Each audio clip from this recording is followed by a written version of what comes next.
15運會在廣州揭幕，高雙和港女在香港商場看直播，與民同樂。今晚油塘大本營十分熱鬧，各參賽代表團代表進場，而東道主香港、廣東及澳門運動員在最後只進場，實現粵港澳三地同級。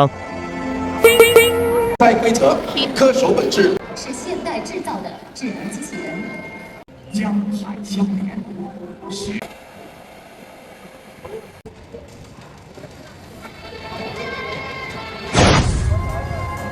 向前冲，让世界知道我们都是中国人。